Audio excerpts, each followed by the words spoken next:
സ്വന്തം കുഞ്ഞിന്റെ ജീവനെടുക്കുക എന്ന കൊടും ക്രൂരതയ്ക്ക് എന്തു ശിക്ഷയാണ് പകരമാവുക? ആൺസുഹൃത്തിനൊപ്പം ജീവിക്കാൻ വേണ്ടി അമ്മ ശരണ്യ കടൽ ഭിത്തിയിൽ എറിഞ്ഞുകൊന്ന 1.5 വയസ്സുകാരൻ വിയാൻ ഇന്നും കേരളത്തിൽ നൊമ്പരമാണ്. ആ കേസിൽ ശരണ്യയെ ജീവപര്യന്തം തടവിനും 1 ലക്ഷം രൂപ പിഴയടയ്ക്കാനും കോടതി ശിക്ഷിച്ചു. തളിപ്പറമ്പ് അഡീഷണൽ സെഷൻസ് കോടതിയാണ് ശിക്ഷ വിധിച്ചത്.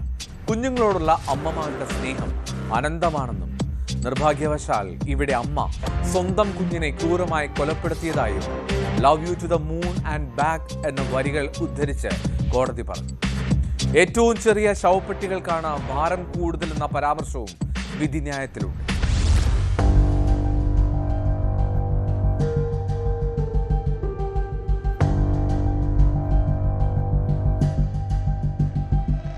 ആൺസുഹൃത്തിനൊപ്പം ജീവിക്കാൻ വേണ്ടി 1.5 വയസ്സുകാരൻ വിയാനെ അമ്മ ശരണ്യ കടൽ ഭിത്തിയിൽ എറിഞ്ഞു കൊലപ്പെടുത്തിയെന്നാണ് കേസ്. ശരണ്യ കുറ്റക്കാരിയാണെന്ന് കഴിഞ്ഞ ദിവസം കോടതി കണ്ടെത്തിയിരുന്നു. ആൺസുഹൃത്ത് നിതിനെ കോടതി വെറുതെ വിടുകയും ചെയ്തു. 2020 ഫെബ്രുവരി 17 നാടിനെ നടുക്കിയ ക്രൂരത നടന്നത്. കുഞ്ഞിനെ ഭർത്താവ് തട്ടിക്കൊണ്ടുപോയെന്നും കൊലപ്പെടുത്തിയെന്നും വരുത്തി തീർക്കാനാണ് ശരണ്യ ശ്രമിച്ചിരുന്നത്. വിചാരണയ്ക്കിടെ കോഴിക്കോട്ടെ സ്വകാര്യ ലോഡ്ജിൽ വെച്ച് ആത്മഹത്യയ്ക്കും ശ്രമിച്ചു. ശരണ്യയ്ക്ക് ജീവപര്യന്തം കഠിന തടവും 1 ലക്ഷം രൂപ പിഴയുമാണ് തളിപ്പറമ്പ് അഡീഷണൽ സെഷൻസ് കോടതി ജഡ്ജി KN പ്രശാന്ത് വിധിച്ചത്. പിഴത്തുകയായ 1 ലക്ഷം രൂപ കുഞ്ഞിന്റെ അച്ഛന് നൽകാനും കോടതി വിധിച്ചു. കുഞ്ഞുങ്ങളോടുള്ള അമ്മമാരുടെ സ്നേഹം അനന്തമാണെന്നും നിർഭാഗ്യവശാൽ ഇവിടെ അമ്മ സ്വന്തം കുഞ്ഞിനെ ക്രൂരമായി കൊലപ്പെടുത്തിയതായും love you to the moon and back എന്ന വരികൾ ഉദ്ധരിച്ച് കോടതി പറഞ്ഞു. ഏറ്റവും ചെറിയ ശവപ്പെട്ടിക്കാണ് ഭാരം കൂടുതലെന്ന ഹൃദയഹാരിയായ പരാമർശവും വിധിന്യായത്തിലുണ്ട്. ജീവപര്യന്തം തടവും 1 ലക്ഷം രൂപ ഫൈനുമാണ് കോടതി വിധിച്ചിട്ടുള്ളത്. ആ 1 ലക്ഷം രൂപ ഈ ശരണ്യയുടെ, അതായത് 1-ാം പ്രതിയുടെ ഭർത്താവ് പ്രണവിന് കൊടുക്കാനാണ് കോടതി വിധിയിൽ പ്രസ്താവിച്ചിട്ടുള്ളത്. പ്രോസിക്യൂഷനെ സംബന്ധിച്ചിടത്തോളം റയറസ്റ്റ് ഓഫ് ദ റയർ കേസാണ്, ഡെത്ത് സെന്റൻസ് കൊടുക്കണമെന്നാണ് നമ്മൾ കോടതിയിൽ വാദിച്ചിട്ടുള്ളത്. കോടതി വിധി ഏതായാലും അംഗീകരിക്കും.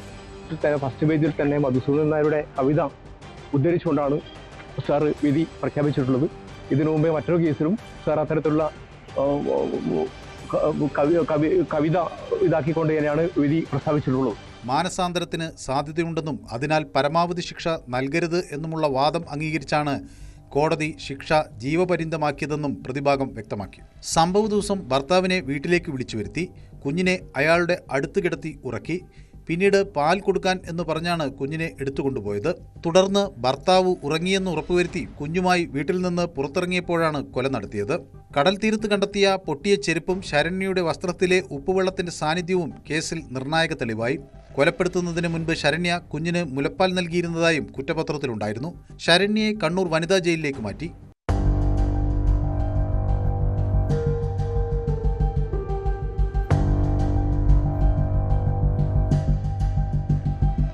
ന്യൂസ് 18 കണ്ണൂർ. കൂടുതൽ വാർത്തകൾക്ക് news 18 Keralam YouTube channel subscribe ചെയ്യുക.